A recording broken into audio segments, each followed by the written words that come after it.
The story begins in a classroom. Sato narrates. There's a classmate I've been interested in for a while now. He walks into class. His classmates greet him. Good morning. He replies casually. Morning. One girl suddenly asks, Sato, did you watch my stream yesterday? He scratches his head. Sorry I didn't. She complains. Seriously? No one watched it. Sato laughs it off. Haha. Then, his eyes shift toward a girl sitting beside him. He narrates, Kisaragi-san, the girl who sits next to me. I've always wondered what she's hiding behind those long bangs. I want to see her real face. He continues, we only became classmates this year, but apparently she's had those bangs since first year. He greets her. Morning, Kisaragi-san. She replies softly while adjusting her bangs. Sato-san, good morning. Sato leans slightly closer. What are you reading? She hesitates. Of the Three-Tome Village. He nods. Oh, is it interesting? She answers. Yes. Sato smiles awkwardly. I see. Then he thinks. Sounds like a difficult novel. Kisaragi-san is always alone. She doesn't even try to look at me, even through those bangs. He continues. Maybe she has trouble making eye contact. But that just makes her even more mysterious. Suddenly, he notices something. Kisaragi-san, you dropped your eraser. She looks confused. Sato thinks. It's only natural to be curious about something hidden. Wait, if I look up from below, I might finally see her face. He bends down to pick it up. Kisaragi-san, here. His heart races. This is my first time seeing her face. But, at the same moment, she also bends down. Sorry, that's not mine. Sato freezes. He sighs internally. It's not going to be that easy. Later, outside the classroom, he wipes his hands. I wonder if I can get even one glimpse. Maybe, I should just ask her directly. Back inside, the window is opened. Wind rushes in. Girls shout. Close the window. Sato thinks. Those bangs, aren't they too long? Forget eye contact, how does she even see? He continues. Maybe she just likes being mysterious. Or, is there a deeper reason? Then, he notices her at the front of the class. Struggling. Kisaragi-san, she's on duty today? He approaches her. Are you cleaning alone? She nods. Yes. He frowns. Aren't there supposed to be two people? She replies. The other person was busy. Sato thinks. Seriously, leaving everything to her? He steps forward. I'll help you. She looks surprised. Thank you. He reaches up. I'll take the top ones. She bows slightly. Thank you very much. As they work, Sato asks carefully. Kisaragi-san, don't your bangs bother you? He adds. You seem to have trouble looking up. I have a hairpin. Do you want to use it? She freezes. Sato thinks. This isn't just about eye contact. Maybe, she has a scar, or something she doesn't want to show. He quickly backs off. Sorry, I shouldn't have said that. But, she suddenly grabs his arm. Wait, it's not like that. Before she can finish, the window opens again. A strong gust of wind blows in. Her bangs lift. For the first time, Sato sees her face. Sure. Beautiful. A piercing gaze. She quickly covers her face again. I'm sorry. She explains nervously. I've been told my eyes look scary. That's why I keep my bangs like this. It's not that I didn't want your help. Sato stands there, completely stunned. She calls him softly. Sato-kun? Inside his mind. Explosion. Wow. She looks so cool. He panics, blushing hard. And no, I think it's totally fine. She tilts her head. He fumbles. I mean, here, I'll just put the pin here. She nods slightly. Okay. He steps back. Is there anything else I can help with? She shakes her head. I can manage. He nods. Then I'll go. Back at his seat. His face is red. Meanwhile, she quietly watches him. Sato's thoughts spiral. Oh God, oh God. She's totally my type. Those sharp eyes, that cool face. He loses it completely. Kisaragi-san is insanely beautiful. I love her. At lunch break, we see Sato sitting on a bench with a solemn expression. The student beside him says, What's the next class again? The other replies, PE. He complains, No way, what's wrong with the adults making us have PE right after lunch? But Sato is completely stunned like a statue. He thinks, I am at my destined person.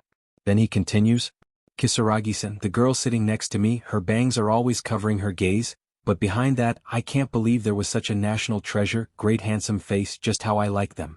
He blushes and covers his face. He thinks, I liked her so much I might faint just by thinking about it. Then he continues, I honestly want to get close to her, I wanted to try talking to her during lunch break, but she went somewhere else. I won't be able to befriend her like this. He thinks again. If I could get a chance somehow.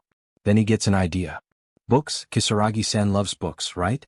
Maybe I read the one she was reading so I could talk with her about it. He suddenly smacks his face. No, it's impossible, I fall asleep 2 seconds into reading a book. Then he sighs. Ah fuck. She really is a national treasure, it's not gonna be that easy. Someone calls him. Sato, we should go get changed too, we gonna be late for PE. Then we see them in the PE room. His friend Hiragi asks, did anything good happen today? Sato replies, why you ask? Hiragi says, it's just you've been making so many facial expressions all day. Honestly, it's been a bit creepy. Sato is shocked. What? All day? Wait, you've been watching me all day? His friend replies, I mean if you keep acting weird in front of me like that, there's no way I'm not going to see it. Then he adds, well, I bet you just found another handsome idol to crush on. I'd normally let it go, but you were acting a little weird today so. We see Sato completely shocked. His friend laughs. It looks like my otaku friend had found a hidden idol among his classmates. I'm joking of course. Sato thinks, you're almost right. Then he thinks, but maybe I shouldn't tell him about Kisaragi-san. I mean she must be hiding her face for a reason. He replies, not really. Then he thinks, it was only that she was the most handsome person I'd ever seen behind their long bangs. His friend says, oh, so you're just daydreaming about a handsome idol as usual. Sato thinks, sorry Hiragi, I'll tell you everything if I manage to befriend her. I don't get the feeling you were worried at all. His friend says, I'm out of tea, I'm gonna buy some, you can go ahead. Sato replies, all right. He walks forward with a smile, but suddenly bumps into someone. It's Kisaragi. He blushes and says her name. She blushes and says his name. She says, sorry I was in a hurry. He replies, no, don't worry, I wasn't paying attention, I'm sorry. Then he adds, but it's a bit unusual seeing you in such a hurry. He continues, all good, your hair looks a bit messed up too. She laughs softly. Ahaha, I was having lunch while looking at the sakura and I just kinda lost sense of time. I'll fix my hair later, I'm fine. Then she says, I've gotta hurry, so sorry. He replies, okay. He waves, take care. Then he thinks while watching her leave, I wonder if Kisaragi-san likes flowers. While walking he thinks, her hair worries me too. I wonder if she'd put her bangs up. Later during PE, he thinks, it feels so hot. Even though it's only April, it's already so hot to do exercise. Someone shouts, catch the ball. He replies, aight. But the ball passes him. He shouts, wait, where the hell are you trying to send it? His friend says, sorry. Sato replies, geez. After some time, he searches for the ball. He says, I'm sure it was around here. Then he finds it. There it is. He picks it up.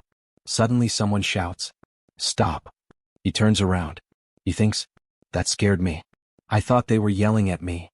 Then he notices, the girls are having martial arts today, crap, I gotta go back fast. Then someone says, good job Kisaragi-san. She replies, thank you. Sato freezes. Ha, Kisaragi-san, where? He looks, and sees her. Wearing a dojo outfit. He is completely speechless. Kisaragi notices him. And blushes slightly. He panics internally. Oh crap, what if she thinks I'm peeping at her? But then, she smiles at him. His heart feels like it's been pierced. He freezes. After some time, his friend says, oh Sato, welcome back. We see him completely red. His friend says, oh, you're bright red. Sato replies, His friend asks, why are you so red? Sato panics. Oh no, it's nothing, I got hot by all the exercising. His friend replies, you're way too hot though. Another student says, really sorry about that, Sato.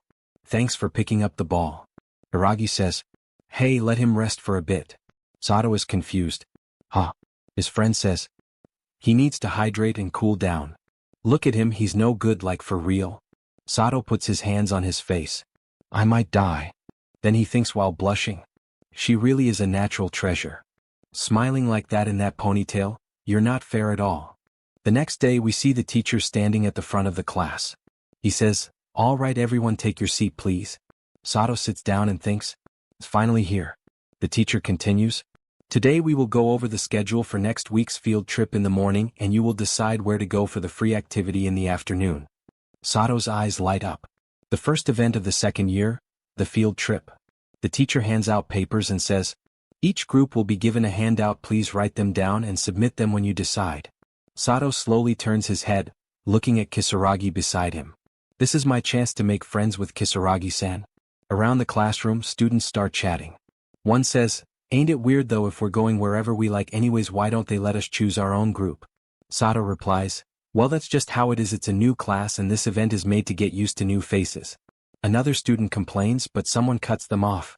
Please really stop complaining so much, can't you just appreciate we'll be losing a day of class? Sato smiles slightly. I love my seat. I'll be in the same group as Kisaragi-san. Then a girl says, anyways, we need to decide where to go for free time, do y'all want to go somewhere? A boy raises his hand excitedly. I want to go to skate rink. Sato pauses. A skate rink?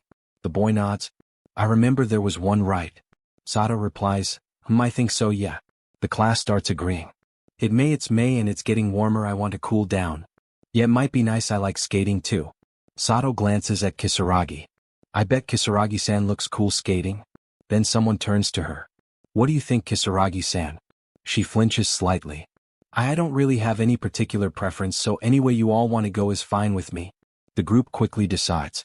But a girl asks gently, are you really sure you're okay with this, Kisaragi-san? We can still decide, are you sure you're not just holding back? Kisaragi nods. It's okay, it's just I've never skated before. The group reassures her. It will be fine, it's hard at first but you get used to it. Sato watches her carefully. She's never done it before.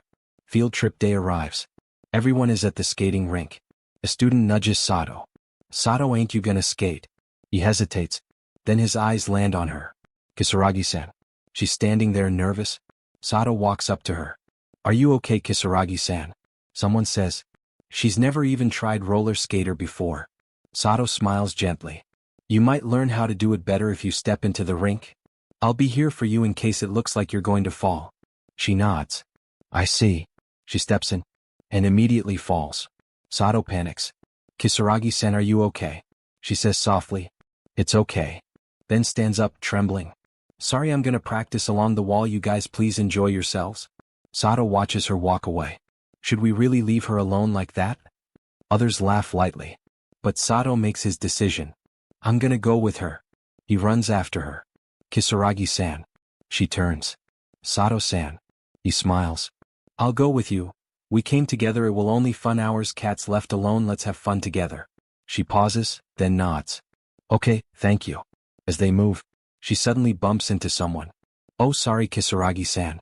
She falls forward. Sato catches her. Are you okay? She quickly pulls away, flustered. I'm so sorry, I didn't intend to bump into you. He smiles. It's okay, I'm actually glad I managed to catch you this time. She smiles. Sato freezes. What is this, my heart? After some time, Sato says, all right, for now let's practice stand-up. He holds both her hands.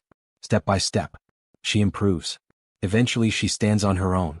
Sato gives a thumbs up. She smiles happily. Later they take a break. Hey Kisaragi-san, how about we take a break, maybe get something to drink? Okay. They sit together. Sato says, you really improving fast, Kisaragi-san. She smiles. You think so? Yeah, you can walk without holding on to the wall already? She blushes slightly. It's because you're such a good teacher, Sato-san. He looks away. No, I don't think so. Then he notices her drink. Hey Kisaragi-san, is that black coffee? Yeah, something about it. You can drink that. Yeah, to be honest, I actually don't like sweet things that much, so I like my coffee black, no cream, no sugar. Sato is stunned. So mature, she's so cool. He blushes. You're really cool, Kisaragi-san. She smiles softly. How you think so, thank you. Suddenly, there you are. It's his friend. Sato, Kisaragi-san, it's meeting time, we need to go now. Sato nods. Yeah, I was thinking the same, Kisaragi-san. They regroup. Then someone says, let's take a picture before going back. Everyone gather around. Sato freezes. A picture. I hope I don't look too red. His friend leans in. Are you sure you're okay, Sato? The next day at school, we see Sato and his friends gathered around a photo. It's from the skating rink. They all look at it, smiling. One of Sato's friends says, doesn't it have a great vibe? Another leans in. Was that a picture from field trip? Let me see. He looks closely and reacts. For real? Wow, just wow while skating. A girl laughs. Looks like it was a ton of fun. Sato's friend nudges him. I mean, it really was fun, right, Sato? Sato pauses. He remembers teaching Kisaragi how to skate. Her smile. Her hands in his. He blushes. Well, to be honest, I had a shit ton of fun, I think. His friends immediately react. Stop it. So annoying. They all laugh. Then someone says, hey, did you already send this to Kisaragi-san? Right at that moment, Kisaragi walks into the classroom. Sato looks at her. She's greeting her classmates softly. Then a group of girls approach her. Hey Kisaragi-san, are you in our World Mind group? We were going to send you pictures from yesterday ice rink, but we didn't see you in there. Another asks, hey Kisaragi-san, you don't use mine. The girls start crowding her. Sato watches, concerned. One girl near him whispers, I wonder what happened. A boy says, I'll go ask. Sato suddenly stands up. Huh. A girl tries to stop him. Wait, Sato, we were still talking. But he's already walking toward Kisaragi. He steps in. Did something happen? Then gently, good morning, Kisaragi-san. She blushes. Good morning. Sato looks at the group. Having an issue. One of the girls explains. Not really an issue, but say just that Kisaragi-san doesn't use my apartment. We don't know what to do about the pictures. I never sent an email from my smartphone. Another adds. Me either. Kisaragi lowers her head. You guys really don't need to worry about it. It's fine. It's my fault anyways. A girl apologizes. Sorry, Kisaragi. Sato steps forward. Well then why don't I send it to Kisaragi-san? Everyone turns to him. Are you? He nods confidently. Yes, I'm often sending stuff to my grandparents. I even know how to use email. Then he looks at her. Well, only if you don't mind, Kisaragi-san, how about it? She hesitates, then nods. Well, not at all. Oh, sorry. Well, then I leave it in your hands.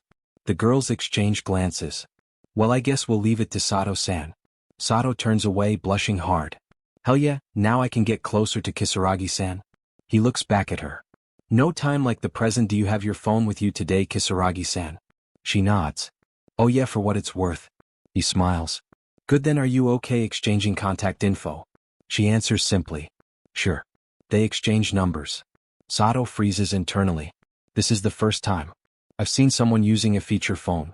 Kisaragi looks at the photos. Blushing. Sato says softly, it's a great shot, right? She nods. Yeah, no problem. Later. Sato stares at his phone. Her name is there. He blushes deeply. Kisaragi-san contacted me. Then. He hesitates. Kisaragi Nozomi. Sorry, that's not right, Nozomo. She corrects him gently. It's Nozomo. He panics. She reassures him. No, it's fine, it's a common mistake. She smiles slightly. It's such a masculine name. Sato shakes his head immediately. No, I think it's a fitting name, Kisaragi-san. She looks surprised. Huh. He continues, flustered.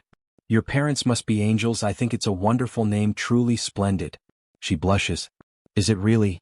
Then she looks at him. But you also have a nice name, Satoru-kun. Haruki-kun is so cheerful and gentle. I also think it really fits you.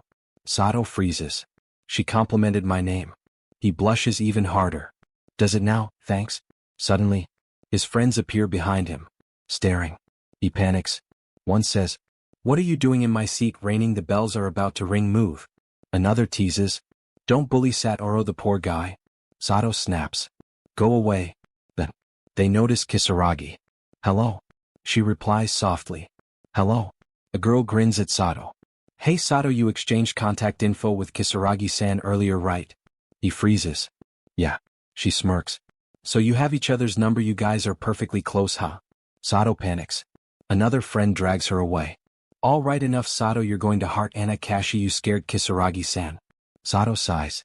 It's the both of you. The bell's gonna ring, so sit down. Ding dong. Class begins. Kisaragi quietly holds her phone and looks at him. Sato looks back. He whispers, sorry, Kisaragi-san, earlier those two were being so persistent. You look like you were really troubled. She shakes her head. That wasn't the case at all, that's not what it was. She looks down, blushing. I was just so happy that was the first time I've gotten an email or anything, for someone other than family. Sato's eyes widen. That's why. She smiles softly. I was troubled in the least bit. He exhales. I see. The teacher's voice echoes. Start reading from page 30 in the textbook. Sato, take out your textbook. But Sato isn't listening. He stares ahead, lost. I really have no memory of what the lesson that day was about. Because right now, there's only one thing on his mind. Kisaragi. Nozomu. If you enjoyed this recap, make sure to like the video, share it with your friends, and hit that subscribe button, because the next part gets even crazier and you don't want to miss it. The chapter opens quietly, but the mood is anything but calm. Sato sits alone in his room, staring down at his phone. His eyes sparkle, almost unreal, as the realization hits him again and again. It wasn't a dream. He actually did it.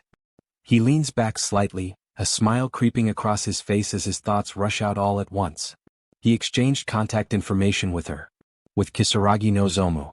That alone feels like proof that the distance between them is shrinking little by little. And even her name, he can't help but think how cool it sounds. His thumb hovers over his phone. He wants to message her. Badly. But then reality creeps in. He already sent her something earlier, a casual "what are you up to right now?" kind of message. Sending another one so soon? That'd be annoying, right? He pulls back, overthinking every possibility. No. Maybe something simple? Like talking about the weather tomorrow? No. That's even worse. She can just look that up herself. Frustrated, he glances out the window, searching for distraction. The night sky stretches endlessly above him. The stars are beautiful. But then he squints. Actually, you can barely see any. The moment feels awkwardly empty, mirroring his thoughts. A bead of sweat rolls down his face as he shuts his eyes tightly, trying to force an idea. Something safe, something guaranteed to work. And then, I know.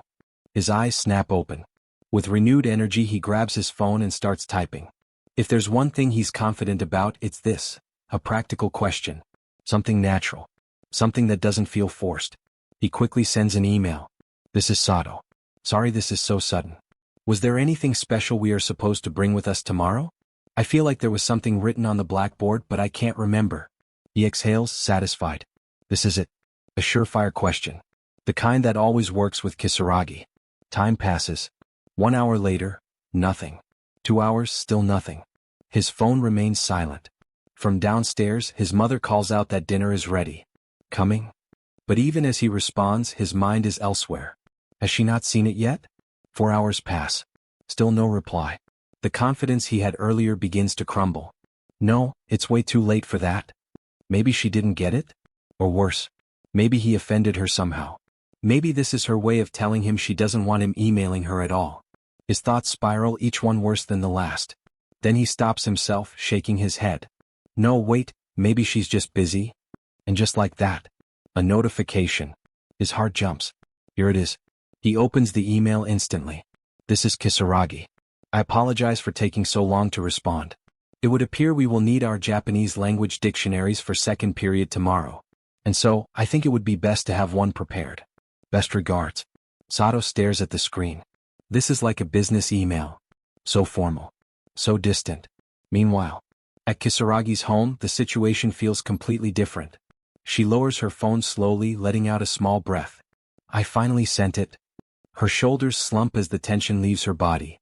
It was her first time ever emailing a classmate. She had no idea how to respond properly.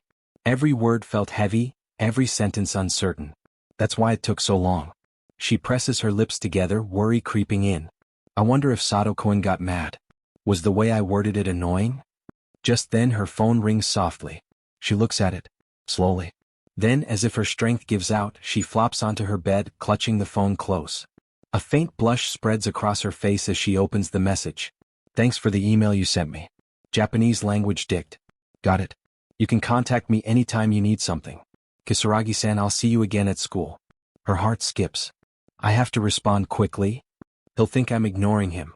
She starts typing, but suddenly pauses. Her eyes drift toward the calendar. But surely that'd be. She hesitates. Then she looks back at his message again. You can contact me anytime you need something. Kisaragi-san. Her expression softens, but her thoughts deepen. She begins thinking harder, more seriously this time. Back in Sato's room, he exhales quietly, trying to make sense of everything. Well, it was her first email to someone outside her family. Of course it'd be formal. That's normal. Probably. Then, another notification. He freezes. He opens it. I'm sorry. There is one thing I would like to discuss. His eyes widen. Kisaragi-san wants to discuss something with me? What could it be? Before he can overthink further, the full message appears. Tomorrow after school, would you accompany me while shopping? It's alright if you're busy. Silence. Then, his mind explodes. Could this possibly be? Two people. Going out together. Shopping. A date, right? He shoots up, unable to contain himself anymore. Kisaragi-san is closing the distance really fast.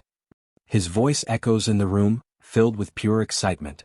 And somewhere else, Kisaragi quietly whispers to herself, I'm sorry. As the distance between them begins to shrink faster than either of them expected. Chapter 6 opens with a quiet but tense moment, Kisaragi Nozomu standing alone, waiting. She checks the time, her posture straight but her thoughts restless. Then, Sato comes rushing in. Kisaragi-san, I'm so sorry. She turns to him calmly. It's fine. He exhales, still catching his breath. Figures a teacher would catch me on my way out. I'm sorry too. She hesitates for a moment before speaking again. I was thinking, it might be better to call off today. That hits him instantly. But he shakes his head without missing a beat. Of course not. He straightens himself, trying to recover his composure. Anyway, I got it over with quick enough, and it's only 4 p.m. It's just fine. She pauses, then nods. Okay.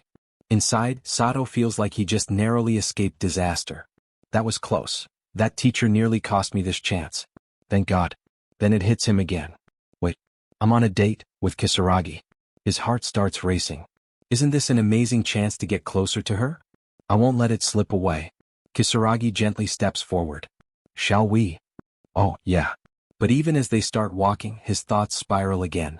But, aren't people who go on dates already super close? Have I already achieved my goal? He freezes for a second. She notices immediately. Sato-kun, you all right? Oh, sorry. Let's go. Okay. They walk side by side now, the distance between them small, but still uncertain. After a moment, Sato speaks again, a bit hesitant. Kisaragi-san, I just wanted to make sure, you're really okay with me, helping you pick out your little brother's birthday present, I mean? She nods softly. His birthday was last month, but he said he didn't want anything. Her voice is gentle, reflective. So in the end, I just treated him to some bread that we often eat together. She looks down slightly. On my birthday, he gave me a beautiful flower, so I thought I really should give him a proper gift. Sato blinks. A flower? For his sister's birthday? Well, Kisaragi continues, a little unsure now. But, I don't really know what boys want. She glances at him. And, I don't know any other boys besides you that I could ask. Then quietly, I'm sorry. Sato freezes for a split second, noticing her small earrings, the way she avoids eye contact. His face heats up instantly. It's completely fine. But what he says out loud is steadier. Rather, I'm glad to be relied on. He clears his throat, trying to shift the mood. Well then, let's start looking around. Speaking of which, is there anything your brother's into right now? She thinks for a moment. Something he's into? He nods. Yeah. Even if there's nothing he wants, maybe something related to what he likes would make him happy. She slowly shakes her head. He doesn't talk about that kind of thing at all. He's always been timid, and he doesn't talk much. Sato processes that. I see, timid siblings, huh? Then his brain takes a wild turn. Siblings? Wait, this is Kisaragi-san's little brother? Same genes.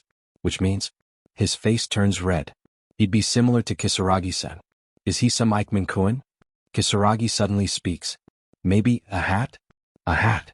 I wouldn't say he's necessarily into them, but recently whenever he goes out he puts one on. Sato nods, locking onto the idea. A hat. Simple, safe, nice. I bet a hat would be just fine. Even if he's not really into them, he doesn't hate them if he wears one. They spot a mall map and step closer. For now, let's go check out a hat shop. After some time they arrive. Rows and rows of hats line the store. Sato looks around. Here it is, there are so many. Kisaragi nods softly. I wonder which I should get. Indeed. Sato suddenly points. Oh, Kisaragi-san, how about this one? Isn't it cool and chic? Plus it's black, so it should match anything. I see. She picks it up. Sato watches her closely. I bet it'd look good on Kisaragi-san too. Then, hey Kisaragi-san, why don't you try it on? She blinks. Huh. It'll be easier to understand how it looks, and how comfortable it is, if you actually try it. She nods. I see. As she places it on her head, Sato's thoughts race again. Well, it's her brother, they probably look similar. She turns to him. How does it look? He freezes. His heart skips. Insanely good. It suits her way too well. She tilts her head slightly. Does it? Instead of answering properly, he panics and looks at the price. So, how much is this? They both see it. Yeah, I guess a specialty shop would be expensive. Yeah. A brief silence. Then, do you want to check another shop? Yeah. As they walk again, Sato spots another store. That one looks promising, Kisaragi-san, let's. Suddenly, she grabs his sleeve lightly. Sato-kun. He turns. She looks slightly flustered. Finally, you look this way. Inside the shop, a clerk approaches. But before Sato can speak, the clerk casually assumes, your boyfriend? Sato reacts instantly. My classmate. A normal one. The clerk smiles awkwardly. Ah, I see. They leave shortly after. Outside, Kisaragi sighs. Sorry, I'm not good with clerks trying to help, I don't know what to do. It's alright, I'm sorry, I didn't realize you were calling me. He gestures ahead. There was a promising looking store over here, wanna check it out? But inside. A classmate, huh? I'm not even a friend yet. His chest tightens slightly. I thought we were getting closer. But the road to friendship is steeper than I thought. Eventually, in another store, they find it. A hat she genuinely likes. She holds it carefully, a small smile forming. Yeah, this one. Sato smiles back. I'm glad you found something you like. She turns to him, her expression brighter than before. Thank you so much, Sato-kun. He freezes. I've never seen her smile like that. A real shame. I can't see her eyes. They start walking again. Sato speaks more softly now. Kisaragi-san, you're really close with your brother, huh? You took your time picking his present. She pauses. Then quietly. How close, I'm not really sure. He looks at her. She continues. But, I wasn't just buying him a present. A small pause. I was also happy that I got to talk so much with you, Sato-kun. She looks away slightly. And I guess, that made me a little too picky. Sato stops. What was that, Kisaragi-san? Inside, his heart is going wild. Kisaragi-san is dangerous today.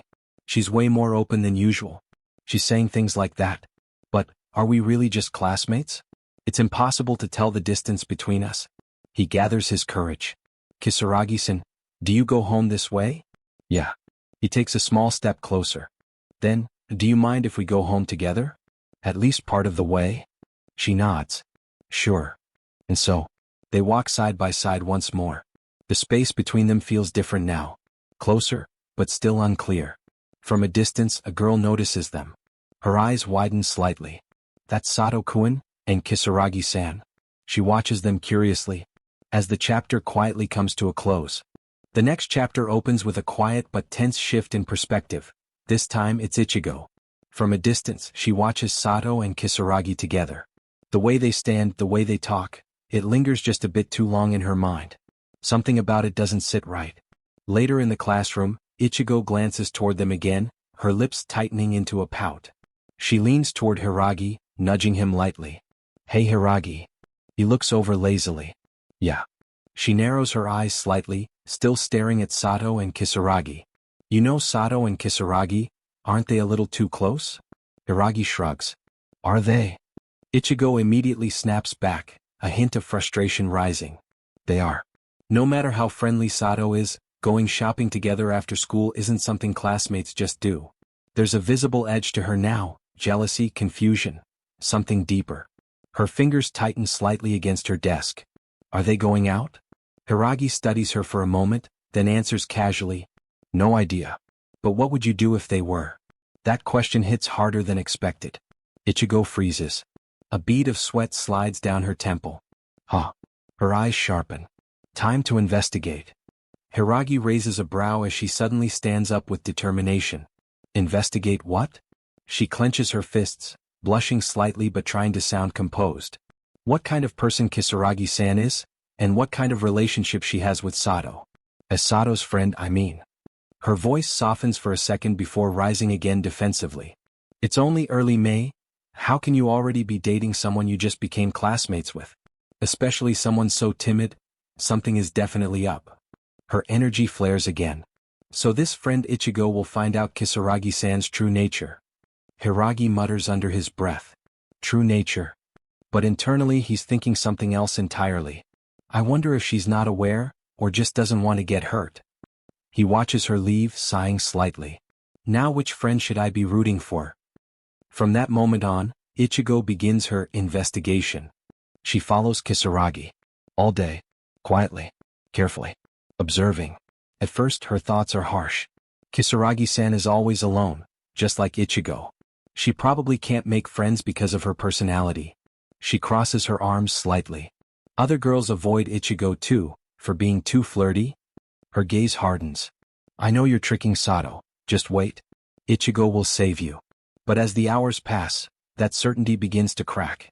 Kisaragi isn't manipulative. She isn't scheming. Just kind. Soft-spoken. Genuinely nice. Ichigo watches her help someone pick up dropped papers. She sees her quietly thank a teacher. She notices how she hesitates before speaking, yet still tries. By the end of the day, Ichigo stops. Her expression softens. Weird, Kisaragi-san is actually a super nice girl. She exhales. I followed her all day, but she's just timid and kind. Her thoughts begin to turn inward. It's not like she stole my boyfriend, it's always Sato who starts conversations. A realization begins to form. Could it be, Sato's the only one with feelings? Her eyes widen slightly. And then, in that case, her expression shifts to pure shock. I'm even more curious. She shakes her head. Yeah, but I guess that would mean Sato likes Kisaragi-san? She sighs. Let's head back. But as she walks, lost in thought, she unknowingly drifts into a quiet, unfamiliar street. Then, hey girl, what's wrong? You in high school? Two boys approach her. Ichigo stiffens. What are you doing back here all alone? Wanna come hang out? Her heart sinks. This sucks. I ended up going down a strange road while thinking. She forces a polite smile. I was just lost in thought. I can find my way back myself, thanks. But one of them suddenly grabs her hand. Just chill for a sec since we're here, why not come play with us? Ichigo pulls slightly. No sorry. I'm in a hurry. The other boy smirks. What? You can spare a little time, right? I mean you must be used to this, looking like that and all. Her expression drops. There's a great place nearby. Then, a calm, firm voice cuts through the tension. Hey, would you mind letting go of her hand? All eyes turn. Kisaragi stands there. But something is different. Her gaze is sharp, cold, piercing. The boys hesitate. TC, she's got a guy with her. Let's go. They back off quickly, disappearing down the street. Silence falls. Ichigo's face turns slightly red, still processing what just happened. Kisaragi exhales softly. I'm so glad they left right away. She turns to Ichigo gently. Are you all right, Takanashi-san? Ichigo freezes. Takanashi-san. Her voice shakes. Wait, are you Kisaragi-san? Yes. Ichigo's eyes widen. What? Later they sit side by side on a bench. Ichigo leans back, still stunned. Man, that was a shock. So that's what your real face looks like, Kisaragi-san. Why do you hide it? Kisaragi looks down slightly. My eyes have a nasty look. I've been told they're scary. Ichigo studies her. Yeah, if I didn't know you, I might think you were glaring. She smiles faintly. But you seriously saved me back there. Thanks, that kind of thing happens a lot to Ichigo, so I'm used to it, but still, I never thought I'd get hit on just wandering around. Kisaragi looks at her quietly. Takanashi-san. Ichigo laughs lightly. For real, I'm really glad you were there. But Kisaragi gently interrupts. You don't have to force yourself to laugh it off. Ichigo freezes. Kisaragi continues softly. No one gets used to the things they hate. Silence. Ichigo's expression changes. Her voice becomes honest. Not really, I might look like this, but saying I fool around is super bad. Ichigo has never done anything like that. I've never even had a boyfriend. She clenches her fist. People say I go from one boy to the next just because I'm flirty, so they keep their distance. She looks forward. But I like the way I am right now. I don't want to change how I look or talk, and I probably couldn't anyway. Her voice trembles slightly. But, I was actually scared I might get taken away. She exhales. So, thank you. Really? Kisaragi watches her quietly. Then Ichigo tilts her head. By the way, what were you doing there looking like that? Kisaragi hesitates. The truth is, I noticed you following me. Ichigo jolts. You noticed? How? Kisaragi smiles faintly. Takanashi-san, you really stand out. Her bright pink hair and sweater say it all. They both sit again. Kisaragi continues. When you suddenly disappeared, I got worried. The roads here are complicated. I thought you might have gotten lost. She looks down slightly. And when I found you, those guys were bothering you.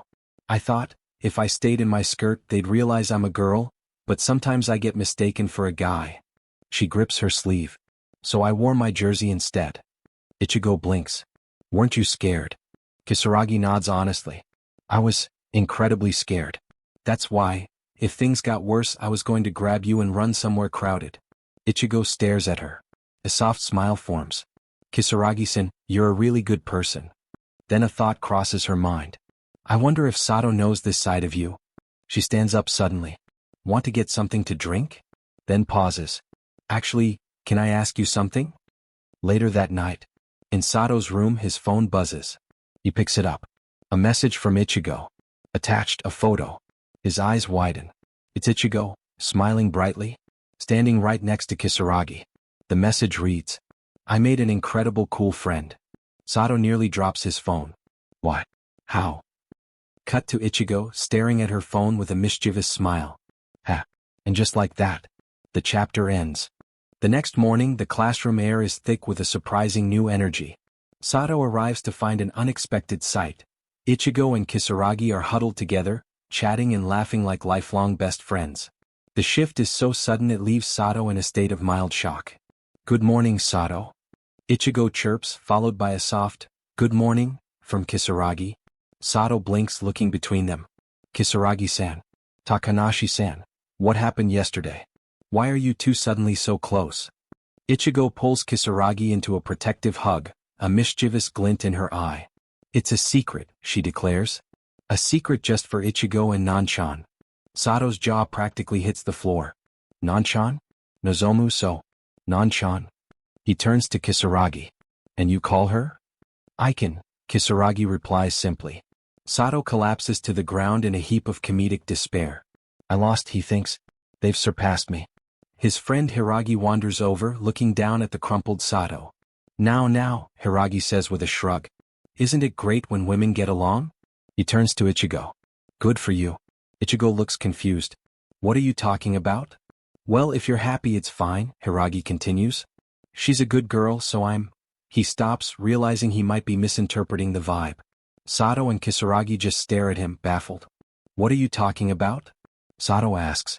Oh, an actor she likes. Hiragi deflects quickly. Never mind. Focus, guys. The current issue is the next class. The atmosphere shifts as Saitama with hair takes the podium. Alright, we filled most events, but there's one left, he says gravely. The men's and women's mixed relay. The classroom goes dead silent. I'd love to have someone from the track or basketball clubs, the teacher sighs, but they're all tied up in the club competition relay. It's not possible. A student grumbles about how annoying the situation is. The teacher nods. Right. So we have no choice. I'm leaving it to the going home club. Members, please assemble. Slowly, the 4 members of the non-existent club stand up. Sato, Hiragi, Ichigo, and Kisaragi. We're screwed, Hiragi and Ichigo mutter in unison. Doesn't this class have too few people who don't do clubs? Hiragi complains. Only 4 of us? I should have joined a random club just to avoid this. I've never done anything at these festivals but the ball toss. You should really put in more effort, Sato chides, though he's nervous too. Ichigo begins to panic. I'm going to be in a relay? I'm terrible at sports. I'll be an uncute laughing stock. She clings to Kisaragi. You too, right, Nanchan? You suck at running too, right? Sato intervenes. Actually, Kisaragi-san has great reflexes. Remember the school trip? She picked up ice skating almost instantly. Is that true? Ichigo asks, eyes wide. I think I'm just normal, Kisaragi says modestly. What do you mean normal? Hiragi interrupts. Look, we have time after school. Let's practice. The secret of the bangs. Sato nods. We definitely need to practice passing the baton. Ichigo groans. This is a lost cause. Hiragi looks at Kisaragi, a realization dawning on him. Wait, Kisaragi, what about your bangs? He points to her forehead. The wind from running is going to push them right back. The group freezes. The gravity of the situation hits them like a ton of bricks. If the wind blows Kisaragi's bangs back, her hidden face will be revealed to the entire school. This is bad, Sato thinks, his heart racing. Everyone will see her. Then a selfish thought creeps in, though, it would be great if she were passing the baton to me. I'll have to do something with my headband, Kisaragi says, determined. Nanchan doesn't want to be seen, Ichigo thinks. Maybe we can use makeup to fool them? Before they can scheme further, another student, Eggle, approaches. Hey, you four going home relayers. The lottery results are in. You've been delegated to the cheerleading squad and arch building crew too. Come here. Practice under the sun. After school, the four gather on the track, dressed in their gym clothes. Sato tries to stay positive. Isn't it great we were all free to practice? He claps a hand on Hiragi's shoulder. Too bad about the lottery, but do your best with the cheerleading squad. I told them I had work, but they wouldn't listen, Hiragi moans. Practicing is so tiresome. Don't say that, Sato says, then turns to Kisaragi. I'm actually looking forward to seeing you guys cheerlead. Kisaragi looks like she's in a state of pure despair. Oh, yeah. I'll do my best. Ichigo is busy having a mental breakdown. Everyone's going to see my clumsy running and laugh at me. All right, enough. Sato shouts, clapping his hands to break the gloom. Let's just practice. We'll do what we can, and if we suck, we suck. We're making memories, okay? The group gives a depressed right. Order will be Hiragi-Ichigo-Kisaragi-Sato, Sato commands. Is that okay? Ha. Hiragi sighs. I don't want to run. Ichigo whines. Stop whining. Sato snaps before softening his voice for Kisaragi. Sorry, Kisaragi-san, they'll come around. She offers him a small, appreciative laugh. Are you keeping the headband on? Sato asks. Yes, she confirms. Otherwise, the wind will blow my bangs away. Gotcha, Sato thinks. I thought I might get a peek at her face during the handoff, but she's prepared. Focus, Sato. It's relay time. The trial run. Set. Get set. Bang. First runner, Hiragi Yutuzu. He actually runs well, sprinting toward Ichigo. Already? Ichigo screams. He reaches out with the baton, but she fumbles, nearly dropping it as they stare at each other in a moment of pure athletic comedy. Second runner, Takanashi Ichigo. She takes off, her form a mess. I hate this, Nanchan, she wails as she stumbles toward the third mark. Third runner, Kisaragi Nozomu. She waits calmly. You can do it, Aiken. The baton passes. As soon as Kisaragi takes off, the atmosphere changes. Nanchan is fast. Ichigo shouts. Her form is beautiful. Kisaragi glides across the track with unexpected grace. She reaches Sato, who is waiting for the final leg. Stay open, she calls out. Sato takes the baton. That headband is ironclad, he thinks. I can't see a thing. But she really does have amazing reflexes. Fourth runner, Sato, a rookie. He pushes hard and crosses the finish line. Goal? Aftermath and the walk home. Good work, everyone gasps, catching their breath. You were so cool, Nanchan. Ichigo gushes. That gap between your usual self and your running form is incredible. Have you run before? Hiragi asks, impressed despite himself. No, Kisaragi pants. Maybe just with my mom on weekends. Kisaragi looks at Hiragi. Hiragi-kun, you were so against it, but you're actually quite good. I'm bad and it's tiresome, he insists. Hiragi has talent if he tries, Sato adds. You sound like a teacher, Hiragi mutters. Sato looks at his notes. We know what to work on, baton passing and Takanashi's running form. After several more grueling laps, Ichigo is yawning and Hiragi is spent. Kisaragi walks over to Ichigo and hands her a water bottle. Are you all right? Nanchan. Ichigo cries, realizing Kisaragi isn't even winded. You're not tired at all. She takes a grateful gulp of water. They really have become close, Sato thinks with a smile. I'm worn out, Hiragi groans. You have work tomorrow, right? Sato asks. We'll practice again when everyone is free. As they prepare to leave, Sato sees Hiragi and Ichigo sitting on a bench. He takes a breath. Kisaragi-san, if we're going the same way, let me walk you home. Ichigo's ears perk up. She smirks and nudges Hiragi. Ah. Then I'll have Hiragi take me home. What? We go different ways, Hiragi starts, but Ichigo stomps hard on his foot. He winces, catching the hint. Yeah, sure. Whatever. Good. Ichigo grins. Later, Nanchan. Don't cling to Sato too much. A dazzling smile. The others head off, leaving Sato and Kisaragi alone in the quiet evening. They sure left quickly, Sato says, rubbing the back of his neck. Let's go. They walk together in a comfortable silence. When they reach her neighborhood, Kisaragi stops. Here is fine, Sato-kun. Thanks for walking me. Okay. Well then. Sato-kun, Kisaragi says, turning back to him. I had fun today. See ya. Sato blushes. Yeah, later. We'll work around Hiragi's shift for more practice. Yeah. And Sato adds, his heart fluttering, the actual festival is going to be super fun. Kisaragi smiles, a genuine warm smile. In that fleeting moment, the light hits just right, and Sato can see her eyes clearly behind her hair. He stands frozen, his face turning bright red. This is dangerous, he thinks. Her smile is brighter than the moon, absolutely dazzling, casting a glow over the end of their long day of practice. The school atmosphere is buzzing with anticipation as the athletics festival looms closer. Sato, ever the motivator, encourages the group. Give it your all, everyone, he cheers. Ichigo, despite her earlier complaints, nods firmly. You too. See you after school. The scene shifts to cheerleading practice, where the intensity is ramping up. Hiragi and Kisaragi are both sweating through the drills. During a brief lull, Sato watches Kisaragi from a distance, a protective instinct swirling in his chest. He leans in and whispers to Hiragi. Hiragi, listen. Can you keep an eye on Kisaragi-san when you can? Like, during group practice, if she ends up alone, would you keep her company? You don't have to be super chummy or anything, just keep her involved. Hiragi sighs, his usual, everything is tiresome, attitude surfacing. Understood, he mutters. The cheerleading circle. In the present, Hiragi finds himself in the middle of the gym. Well, that's what I promised, he thinks. The coordinator, Nagel, shouts for everyone to break into groups to learn the routine, separating the men and women. Not much I can do if we're separated, Hiragi thinks, feeling somewhat relieved. A boy approaches him. Hiragi. Let's pair up.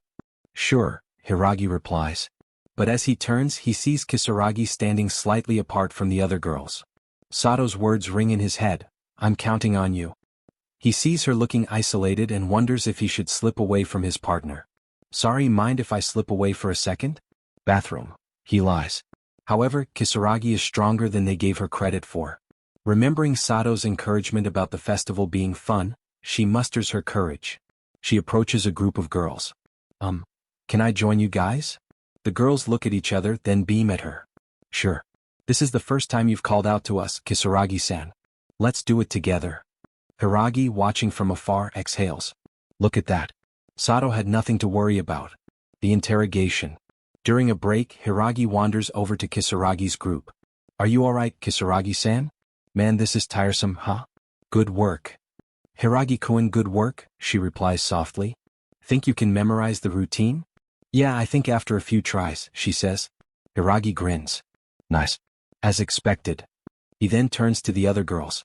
And how about you girls? Think you'll remember it? They groan in unison. It's way harder than it looks. Hiragi smirks. So Kisaragi-san, who says she'll get it in a few tries, must be some sort of genius, huh? The girl's eyes widen. Amazing. Wait, Kisaragi-san, are you and Hiragi-kun close? That's unexpected. One girl tilts her head. I mean, you two are so different. Are you friends or? Hiragi realizes he needs to shut this down before rumors explode. Hey, Kisaragi-san, he says loudly, rather than me, wouldn't you say you're a lot closer to Sato? The girls gasp. Sato-kun? Well, yeah, you guys have been together a lot lately. You even studied together outside of school, right? They swarm Kisaragi. So what's the deal? What kind of relationship do you have? What do you think of him? Hiragi takes a long sip of his drink, watching the chaos. They're relentless, he thinks. Kisaragi's true feelings. Kisaragi freezes, her mind flashing to Sato's face and his kindness. I think he's pretty cool, she stammers. Maybe. The girls, and even Hiragi, blush and look surprised. Kisaragi panics, her face heating up. I mean, Sato-kun is kind to everyone. He's cheerful and easy to talk to. I admire him. The girls give her a blank, unimpressed look. So you're saying you don't find him cool as a man? Kisaragi's face turns a deep shade of crimson. No. It's not that he isn't cool. It's just, I always wanted to become someone like him. That's what I meant. I didn't mean it any other way. She covers her face with her hands. Hiragi watches her flustered reaction and a thought occurs to him. Could this possibly be the real thing? Before the interrogation can continue, the whistle blows. Last half of practice starting now. Already? The girls moan. Hiragi waves as he heads back to the boys' side. All right then, let's give it our all, even if it's tiresome. As he walks away, he hears the girls whispering. I thought Hiragi-kun was scary before, but he's actually kind of nice. I wonder if he has a girlfriend? They ask Kisaragi, who admits she doesn't know. We don't talk much, she says, though the girls assume she'd know everything about Sato's circle. The big day arrives. The morning of the athletics festival finally dawns. The entire student body is gathered on the field under a clear sky. 2 student representatives stand at the front, hands raised in a solemn pledge. We pledge to keep in our hearts the bonds we have with our comrades, to give our all and never give up. In the sea of students, Sato, Hiragi, Ichigo, and Kisaragi stand together in their uniforms, ready for the challenge. Sato looks at his friends, his heart pounding with excitement. The athletics festival begins, Sato thinks, a determined grin spreading across his face. Let's do this. The great ball balance blunder. The chapter opens with Ichigo and Kisaragi participating in a tandem race. They are desperately trying to balance a football between 2 long sticks as they dash toward the goal. This is impossible. Ichigo shrieks, the sticks wobbling in her hands. It's definitely gonna fall. Let's turtle it, please. Kisaragi looks confused. Sorry? What kind of place would a turtle have in this? Distracted by her own metaphor, Ichigo's foot catches the turf. Bam. She goes down in a spectacular heap of limbs and sports gear. The announcer's voice booms over the speaker. Class 4 has a major fall. Are they okay? By the time they finish, Ichigo is fully battered. Sato rushes over. Good job, you two. That was a truly splendid fall, Kisaragi says with her usual blunt honesty. Are you okay, Takanashi? Sato asks worried. Thank God I have pants on, Ichigo groans, dusting herself off. Everything else about that sucked. It was so embarrassing tripping over my own feet. I made trouble for Nanchan. I hate this. Kisaragi tries to comfort her. Don't let it get to you. Fewer people were paying attention than you think. By tomorrow, everyone will have forgotten. Sato nods, though he adds, yeah, but thank God for the pants. Oh, how convenient. Ichigo snaps. Can't you at least pretend to care a little? The interclass relay. Tension rises. The mood shifts as the morning's final event is announced, the interclass relay. Our teamwork is actually pretty good now, Sato says, trying to rally the troops. We practiced after school, Takanashi hasn't been falling as much, and Hiragi stopped being 5 minutes late to our meetups. Let's make some great memories. Woo! Kisaragi adds, surprisingly fired up. As they line up, the pressure mounts. Ichigo tugs on Hiragi's sleeve. Let's do our best with the baton pass. I'll try my best not to drop it. Hiragi looks at her. And I'll try not to fall again, Ichigo continues. I don't want to cause trouble, but I'm so slow. Hiragi sees the sweat on her face and the genuine fear in her eyes. He takes his stance at the starting block. This is just a school festival, it's supposed to be for fun, he thinks. But man, I'm way too much of a softa for my own good. The flash and the fumble. Gun pop, Hiragi takes off like a lightning bolt. The speaker screams, what's this? Class 4's first runner is incredibly fast. He's widening the lead. Ichigo is stunned. Is he trying to give me a massive lead to make up for my slowness? She wonders. What? That's not like him at all. Hiragi reaches her and shoves the baton into her hand. Takanashi, you can take it easy, he gasps. Idiot, she shouts back, touched, and starts her sprint. She manages her half lap without falling, but as she prepares for the handoff to Kisaragi, disaster strikes. The baton slips. It clatters to the ground. Oh no. Class 4 has dropped the baton, the announcer yells. Class 1 and Class 3 zoom past her. Ichigo frantically scrambles, grabs the baton and reaches Kisaragi. Nanchan. I'm sorry. The comeback. Don't worry, Kisaragi says. She grabs the baton and dashes. The transformation is incredible. She runs with the grace of a professional athlete. Class 4 is making a comeback. Who is that girl? Truly the dark horses of the show. Spectators are whispering, that girl with the bangs, she's fast. Kisaragi closes the gap and reaches Sato. It's all on you, she says, handing it off. Sato feels a surge of adrenaline.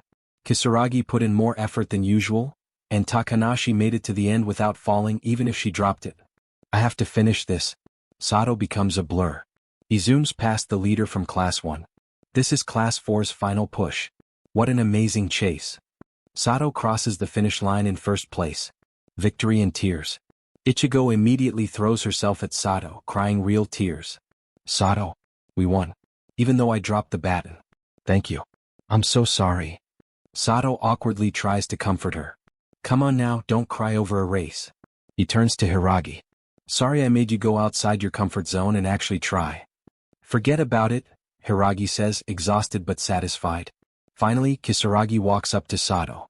He's still blushing from the exertion and the excitement. He holds out his hand for a high five. We did it. Clap. They share a moment of pure triumph.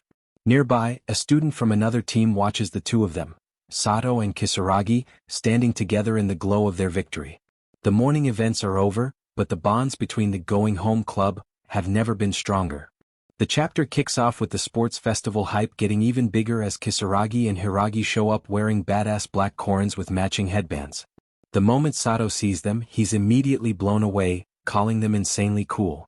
Even Hiragi admits the outfit is ridiculously hot to wear, but Sato keeps praising them, saying they look amazing anyway.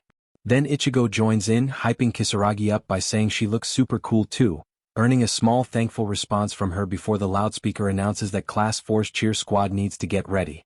Sato and Ichigo head back toward the tent while talking about how awesome the choran and headband combo looks. But while Ichigo is just enjoying the festival atmosphere, Sato secretly thinks Kisaragi would probably look even cooler if she showed more of her face. He starts getting excited for the cheer battle, hoping maybe he'll get to see a different side of her during the performance. Right after that, Ichigo suddenly remembers that the scavenger hunt race is next, and Kisaragi is participating in it. He suggests they should remind her once the cheer battle ends, and Sato instantly volunteers to go. But on the way he accidentally bumps into a girl he's never seen before.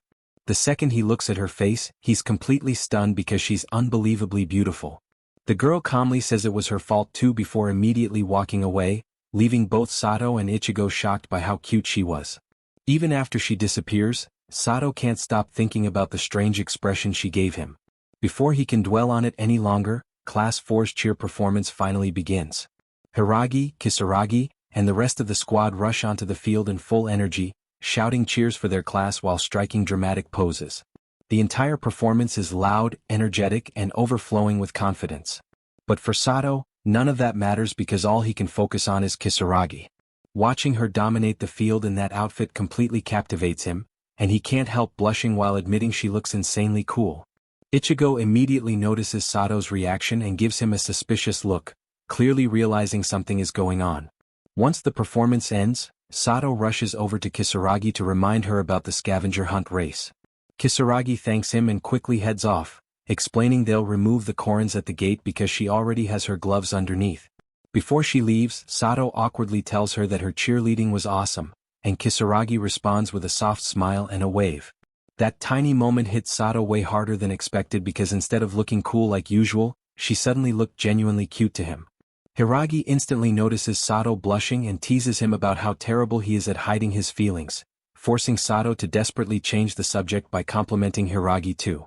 But then the chapter suddenly shifts direction. Ichigo calls Sato and Hiragi over to watch the scavenger hunt race, and the moment Sato looks toward the field, he freezes. Standing there beside Kisaragi is the exact same beautiful girl he bumped into earlier. Even more shocking, Kisaragi is happily holding her hand. Ichigo points out how insanely cute the girl is, while Hiragi casually acts like he may or may not know her. Meanwhile, Sato's mind immediately starts racing. He begins wondering what the scavenger hunt item could have possibly been because if the item was just friend, Kisaragi could have easily chosen Ichigo instead. But the biggest shock comes from Kisaragi herself. For the first time in the entire series, Sato sees her looking genuinely happy while standing beside someone else. She's smiling brightly, laughing naturally, and showing an expression he's never seen from her before.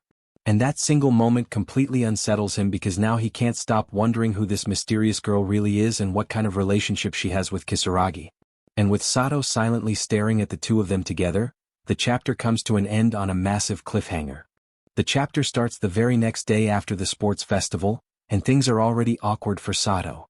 The moment he enters class, his eyes immediately drift toward the doorway where Kisaragi is casually talking with the mysterious beautiful student from yesterday. Even though Sato tries to act normal, he clearly can't stop thinking about the two of them together. Meanwhile, some girls in the class start gossiping after noticing Sato staring. One of them recognizes him as the guy Kisaragi teamed up with during the scavenger hunt race, while another jokingly wonders if the two are actually dating because they seem pretty close during the festival. At the same time, Ichigo joins the conversation and starts talking about how cute the mystery student is, only to realize the cute girl is actually a boy. Even after finding that out, Ichigo casually admits the guy is still adorable anyway, while Kisaragi warns him not to say something like that directly to his face. Sato quietly watches the interaction while trying to piece things together. From the cardigan color, he realizes the student must be a first year. Then Kisaragi says goodbye to him before returning to class, and the entire time Hiragi silently notices the increasingly distressed look on Sato's face. Ichigo immediately asks the obvious question once Kisaragi sits down. Who exactly was that cute first year? And the instant Kisaragi starts answering, Sato reacts so hard it's almost embarrassing. The second she says, "Oh, he's my," Sato suddenly slams his desk, stands up and awkwardly announces he's going to the bathroom. He escapes before hearing the full sentence, leaving Ichigo confused while Hiragi instantly realizes something weird is happening. The funniest part is that the moment Sato leaves, Kisaragi casually finishes her sentence by revealing the truth. The mysterious student is her younger brother. But Sato never hears it. Instead, he's wandering the hallway completely spiraling out of control. His thoughts are a mess as he tries to understand why hearing about Kisaragi and another guy bothers him this much. At first, he compares it to finding out an idol you really like secretly has a lover. That kind of thing would definitely sting a little. But this feels way worse than that. His chest tightens, his heart races, and he feels genuinely sick thinking about it. That's when the same first-year boy suddenly approaches him. The boy politely asks Sato if he's in the same class as Kisaragi Nozomu, and requests that he return her phone since she accidentally left it in her shoebox. Hearing the boy casually call her by her first name immediately makes Sato overthink even harder. Then things get even worse when the boy asks if they can talk privately during lunch break. At this point, Sato is fully convinced the guy might actually be Kisaragi's boyfriend. His imagination immediately runs wild. He starts thinking maybe the boy got upset after seeing him and Kisaragi together during the athletics festival and now wants to warn him to stay away from her. By the time he heads back to class, his stomach is already tied into knots. When he returns, he hands Kisaragi her phone, and she thanks him normally, completely unaware of the emotional disaster happening inside his head. But instead of calming down, Sato immediately pulls Hiragi aside for a serious conversation. And this entire scene is honestly hilarious because Hiragi clearly expects something important, only for Sato to suddenly ask the weirdest question imaginable. If you found out your favorite idol was in a relationship, would your stomach hurt? Hiragi is left completely speechless. Sato desperately tries to frame everything as being about an idol instead of admitting the obvious truth. He explains there's a girl whose face is exactly his type, and after realizing she might have a boyfriend, he suddenly feels miserable. He doesn't understand why it's affecting him this much when he's supposedly just a fan. Meanwhile, Hiragi internally starts piecing everything together. At first he's confused, but once Sato accidentally lets the name Kisan slip out, Hiragi realizes the idol Sato is talking about is obviously Kisaragi. The only problem is that Hiragi still doesn't know the first-year student is actually her brother, so from his perspective, Sato really does seem heartbroken over Kisaragi possibly dating someone. Still pretending this is about idols, Hiragi tries to comfort him logically. He explains that the shock will eventually pass and that fans naturally move on to new favorites over time. According to him, idols come and go, and eventually Sato will probably just find another girl with a similar face. But that statement hits Sato harder than expected. Because the moment Hiragi says someone else could replace her, Sato instinctively rejects the idea completely. And that's when everything finally clicks. Sato realizes that while Kisaragi's face may have been what first attracted him, that's no longer the reason he cares about her. He starts listing all the things he's come to love about her without even realizing it before now. Her coolness, her clumsiness, her honesty, her athletic ability, her awkwardness around people, her cute smile, her kindness, her hard-working personality. Little by little, Sato finally understands the truth. This was never just admiration. He admits that unlike the idols he used to obsess over, he never wanted to truly know them as people. But with Kisaragi, it was different from the very beginning. He always wanted to learn more about her, see new expressions from her, and grow closer to her personally. And after spending all this time with her, those feelings became something much deeper than simple fandom. By the time the realization fully hits him, Sato is clutching his chest while blushing furiously. Then he finally says it out loud. Whenever he thinks about Kisaragi, his heart hurts. And he doesn't know what to do about it. Hiragi looks at him for a moment before laughing softly because the answer is painfully obvious at this point. He tells Sato there's really only one possible explanation for feelings like these and that deep down, Sato already knows the truth himself. Sato freezes after hearing that. Because for the first time, he's finally forced to confront the reality he's been unconsciously avoiding this entire time. He's fallen in love with Kisaragi. And with Sato standing there speechless while Hiragi casually tells him they should hurry back before the teacher arrives, the chapter ends on one of the biggest emotional turning points in the entire story. And if you're enjoying these manga recaps, make sure to hit the new hype button so more people can discover the series and join the channel. The chapter picks up right after school ends, and Sato is absolutely panicking. He's sprinting through the halls while checking the time, already realizing he's late for the meeting with the mysterious first year. In his head, he blames it entirely on Kisaragi because sitting beside her after realizing his feelings made him so nervous that he could barely focus on class long enough to finish taking notes. The moment Sato gets outside, he spots the first year waiting for him. The boy calmly greets him and points out that he was beginning to think Sato wasn't coming anymore. Sato immediately bows and apologizes over and over, but the first year doesn't even seem bothered about the lateness. Instead, before the conversation can properly begin, Sato suddenly blurts out the truth. He admits that he likes Kisaragi. The confession comes out so abruptly that the first year is completely caught off guard. But Sato keeps going anyway because after everything he realized earlier with Hiragi, he can't hold it in anymore. He explains that since the guy is obviously Kisaragi's boyfriend, it felt wrong to hide his feelings.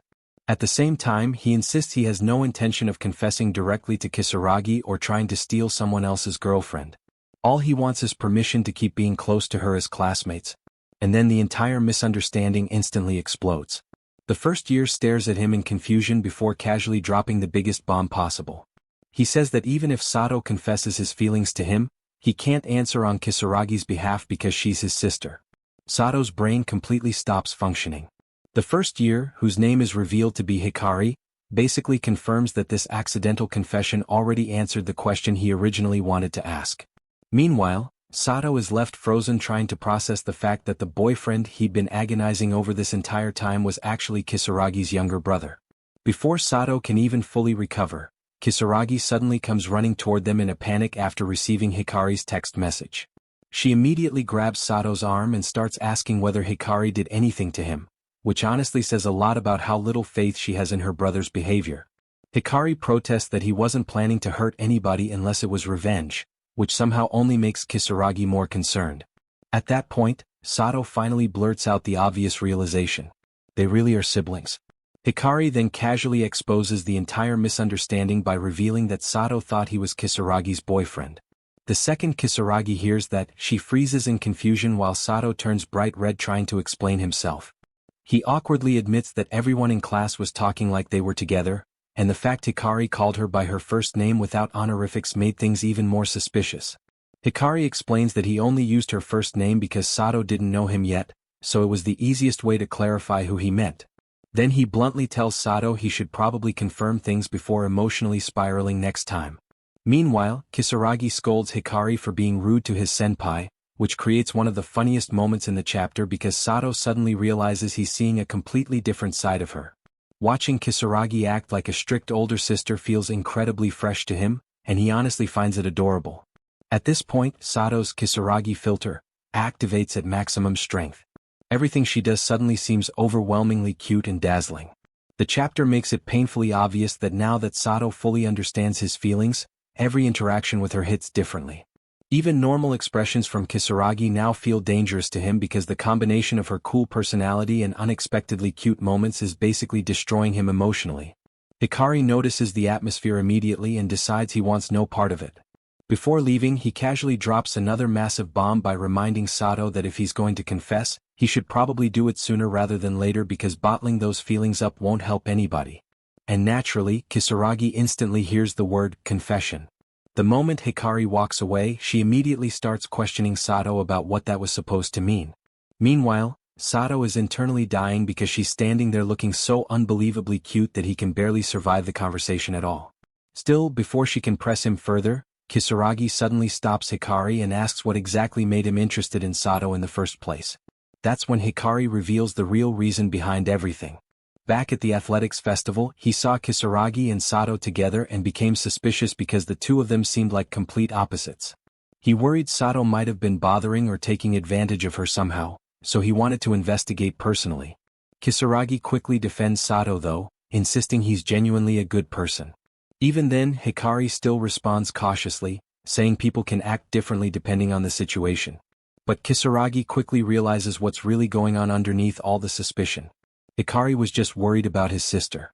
The moment she thanks him for caring about her, Hikari gets embarrassed and tries brushing it off immediately.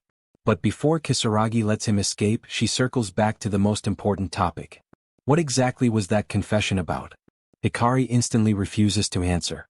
And with Kisaragi chasing after her younger brother trying to pry the truth out of him while Sato is left completely overwhelmed by his feelings, the chapter ends with the misunderstanding finally resolved and Sato's romance moving into a completely new stage.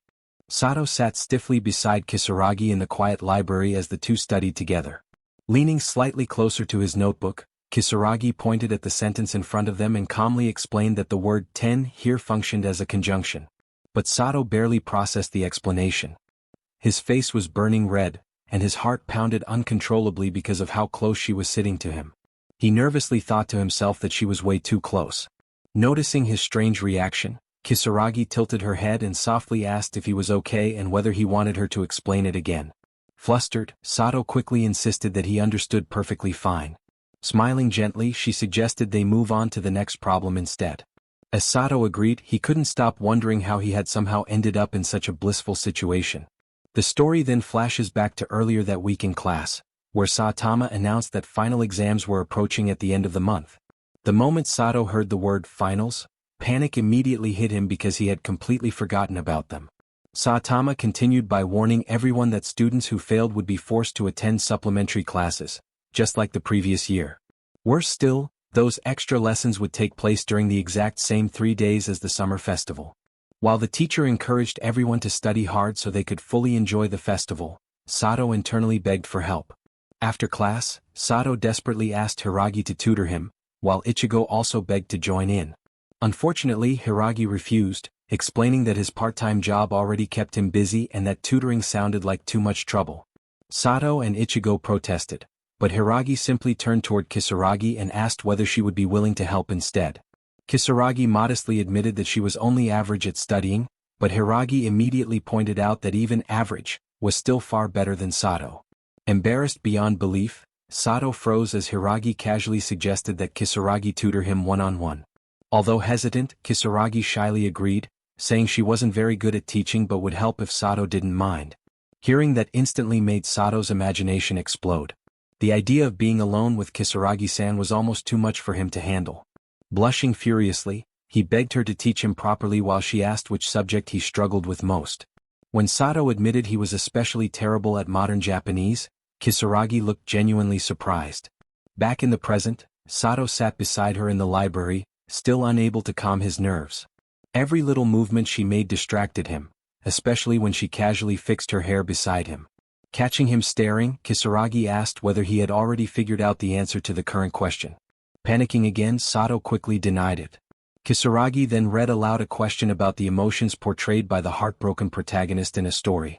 Sato guessed the answer was sadness, but Kisaragi explained that modern Japanese questions were rarely that simple. She pointed out that the novel never directly described the protagonist as sad. Instead, she interpreted the scene as the character grinding his teeth in frustration and jealousy after the girl he loved ended up dating his best friend. Sato repeated her explanation in amazement while Kisaragi elaborated further, explaining the meaning behind expressions like grinding one's teeth out of anger or frustration. She advised him to review unfamiliar words from class and focus on the worksheets they had been assigned. Listening to her detailed explanation, Sato couldn't help admiring her. He praised her for being athletic, intelligent, and seemingly good at everything, calling himself her complete opposite. Kisaragi quietly responded that, in her opinion, studying would always be worthwhile no matter what the future held. Sato agreed, but Kisaragi surprised him by saying that she believed being able to genuinely care about other people was even more important. Looking directly at him, she admitted that she admired him for having that quality. The unexpected compliment completely stunned Sato. His face turned bright red as he realized Kisaragi had just praised him sincerely. Trying to move past her own embarrassment, Kisaragi hurriedly suggested they continue to the next question, while Sato quietly thanked her for encouraging him. Blushing herself now, she softly insisted it was nothing. As they continued studying together, Sato suddenly noticed a poster hanging nearby and silently stared at it for a while, deep in thought. Eventually exam day came and passed. Later, Saitama returned everyone's modern Japanese tests and reminded the class that they should now have all of their exam results back. He warned them not to neglect studying regardless of whether they had passed or failed. Nervously checking his scores, Sato suddenly realized something incredible. For the first time since the second term of the previous year, he had passed every single subject without failing anything. Filled with excitement, Sato quietly called out to Kisaragi and proudly told her he had managed to pass all his tests. Kisaragi immediately congratulated him, but Sato insisted it was only because of her help. Smiling warmly, she denied taking the credit and said it was entirely the result of his own hard work. Then, with a cheerful smile, she pointed out that now everyone would be able to enjoy the summer festival together after all. Encouraged by her words, Sato gathered every ounce of courage he had left.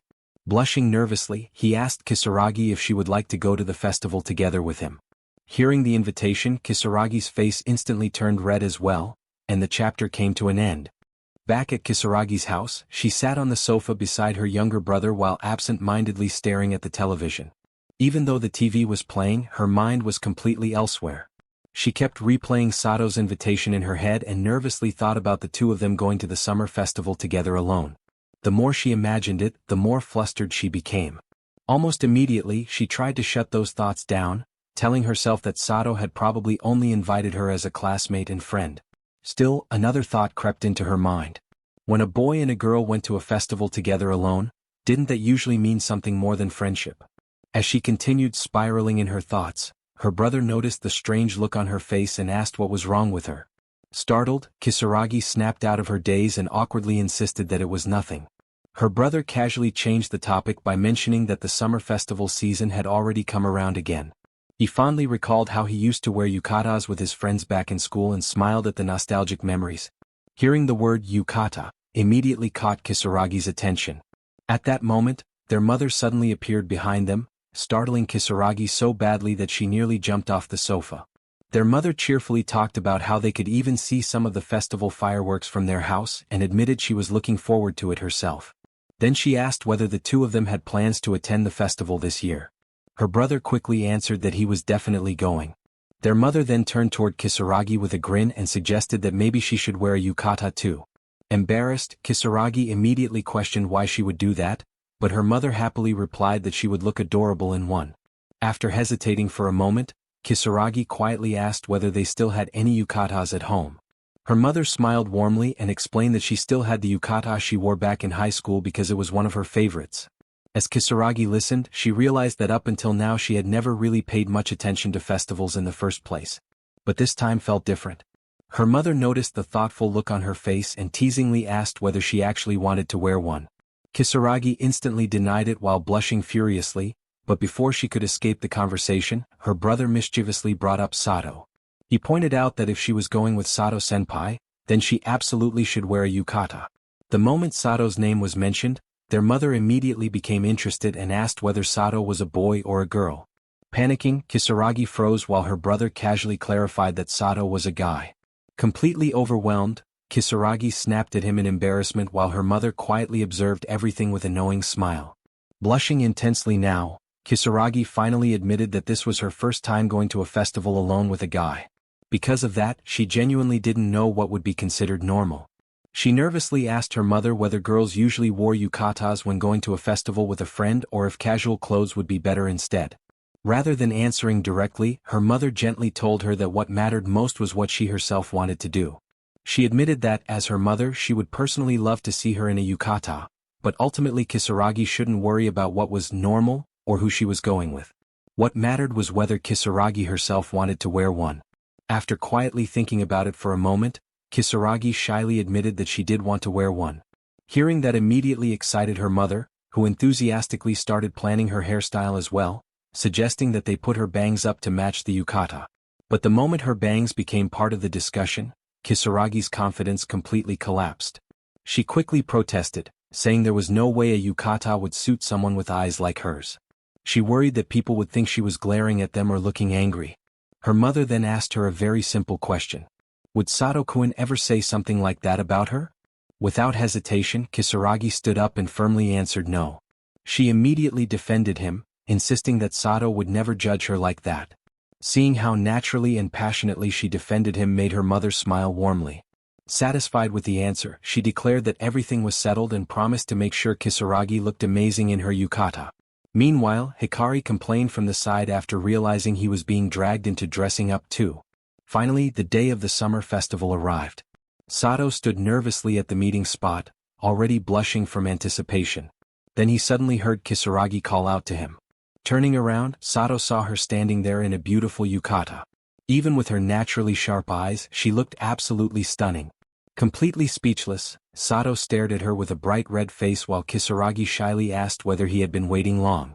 And with Sato frozen by how gorgeous she looked, the chapter came to an end. Kisaragi arrived at the festival dressed in a beautiful yukata, her cheeks already glowing red from nervousness. Looking at Sato shyly, she softly apologized for keeping him waiting. The moment Sato saw her, he completely froze. His face instantly turned bright red as he stared at her in total shock.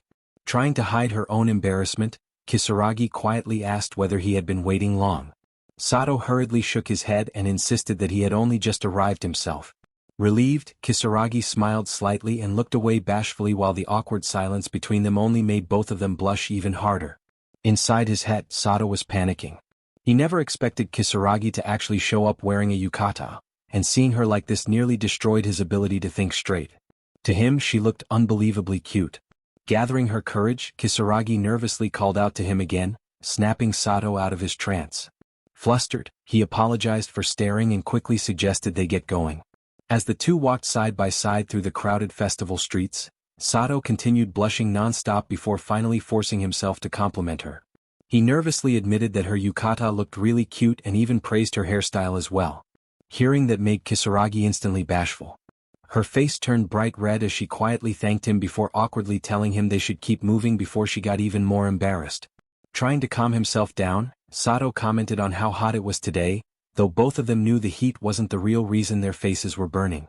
Soon they reached the rows of festival stalls. Sato asked whether there was anything specific Kisaragi wanted to do or buy, but she admitted she had barely ever attended festivals outside of occasionally coming with her family.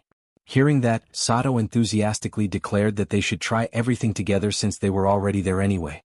Then he quickly added that they still needed to stay within budget, which made Kisaragi laugh softly for the first time that night. From there, the two spent the evening happily wandering from stall to stall together. They tried different festival games, sampled snacks, and enjoyed the lively atmosphere side by side.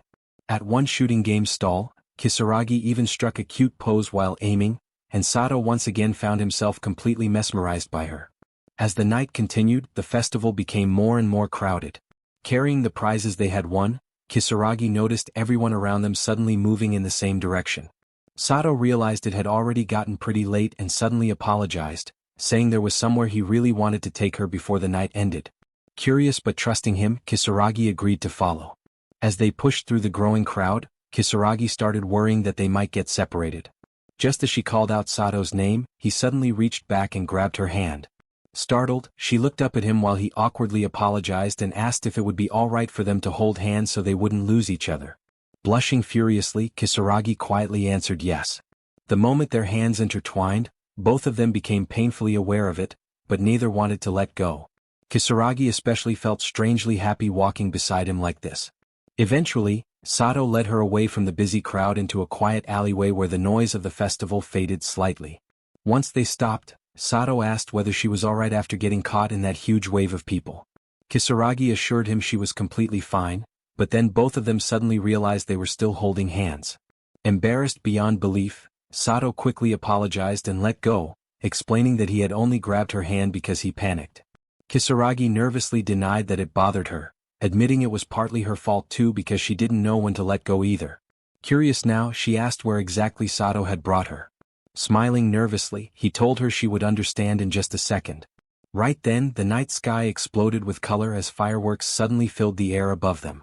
Kisaragi looked up in awe, her eyes sparkling brightly as the fireworks illuminated her face. Sato quietly admitted that this was a hidden spot very few people knew about, making it perfect for watching the fireworks peacefully. Kisaragi smiled warmly and commented that he seemed surprisingly knowledgeable about places like this. Sato awkwardly explained that he had only heard about it through rumors, but in reality he was just relieved that everything had worked out. Looking at Kisaragi's glowing expression beneath the fireworks, he realized how glad he was that he had found the courage to talk to her in the first place. Then Kisaragi softly thanked him for inviting her out tonight. Sato immediately insisted that he should be the one thanking her for spending time with him instead. After a brief pause, Kisaragi admitted something deeply personal. She confessed that she had never really liked festivals before because she never had friends to go with. Whenever she came with family, she would always feel uncomfortable whenever she saw classmates nearby. But this time was different. Smiling genuinely, she admitted that she was having an incredible time with him. Hearing those words made Sato's heart race even faster. While another round of fireworks lit up the sky, Sato quietly called her name. Kisaragi turned toward him just as another loud explosion echoed overhead. Blushing intensely, Sato tried to confess something important, but the fireworks drowned out his voice completely. Flustered, he immediately backed down and awkwardly claimed he had only said that he had fun too. Then he suggested that they should probably head home since it was getting late. Kisaragi quietly agreed, and the two began walking home together beneath the night sky. As they walked, Sato felt disappointed because he believed the fireworks had completely drowned out what he tried to say. But beside him, Kisaragi walked with a bright red face and a small smile because despite the noise, she had actually heard every single word. And with both of them blushing on the way home, the chapter came to an end. Chapter 17 begins the day after the festival, but instead of the romantic progress Sato hoped for, the atmosphere immediately feels awkward. The moment he arrives at school, he spots Ichigo and Kisaragi talking together. Trying to act normal, he casually walks over and greets them, but Kisaragi's reaction instantly feels off. After giving him a strangely stiff hello, she suddenly makes an excuse about needing to take care of something and quickly leaves before the conversation can continue. Sato watches her walk away with an uneasy feeling in his chest, realizing she's clearly avoiding him. As the morning continues, that feeling only becomes more obvious. No matter where he sees her, Kisaragi keeps her distance. Even Ichigo and Hiragi notice the strange tension between them. During lunch break, Ichigo happily invites everyone to eat together, but Kisaragi apologizes and says she already promised to eat with Hikari instead. The excuse sounds weak enough that even Ichigo immediately realizes something is wrong. The moment Kisaragi leaves, Ichigo angrily turns toward Sato and demands to know what he did to her. Sato denies doing anything, but Ichigo refuses to believe him, pointing out how obviously strange Kisaragi has been acting all day. Meanwhile, Sato sits there gloomily replaying the festival in his mind. At first he thought everything went well, but then the memory of the fireworks suddenly hits him. During the festival, he accidentally confessed his feelings right before the fireworks exploded in the sky. Realizing Kisaragi may have actually heard him changes everything. As he falls silent, Ichigo notices his expression and gives him surprisingly serious advice. She tells him that if there's something he wants to say, he has to actually use words instead of trying to hide behind vague actions or unfinished moments. Running away from his feelings won't solve anything. Those words finally push Sato into action. Remembering all the advice people around him have been giving him lately, he suddenly stands up, slams his desk, and declares that he's going after Kisaragi. Without wasting another second, he rushes out of the classroom determined to finally clear things up properly. Elsewhere in the school, Kisaragi sits alone on a staircase quietly eating lunch by herself when Sato suddenly appears in front of her. Breathing heavily after searching all over the school, he admits that he even checked Hikari's classroom looking for her, only to learn she wasn't actually there. Kisaragi immediately looks guilty, clearly realizing she's been avoiding him on purpose. Gathering his courage, Sato directly asks the question that's been bothering him all day, whether she heard what he said during the fireworks. Kisaragi blushes deeply before silently nodding, confirming his fears. Although embarrassed, Sato refuses to let their confession remain unfinished. He admits that he hates how his feelings were interrupted by the fireworks and asks if he can properly confess to her one more time. With both of them blushing intensely, Sato finally says the words clearly. He tells Kisaragi that he likes her and asks if she'll go out with him. For a moment, Kisaragi stays silent before softly apologizing and rejecting him, at least for now. However, her answer isn't a complete rejection. Kisaragi honestly explains that while she does enjoy being around him and genuinely likes him, she still doesn't fully understand her feelings yet. She doesn't know if what she feels is romantic love or simply comfort and affection. That confusion is exactly why she's been acting so awkward all day. Rather than rushing into a relationship she isn't certain about, she wants to take things slowly and get to know him better first. Sato quickly reassures her that she hasn't done anything wrong. Instead of getting angry or depressed, he calmly accepts her honesty.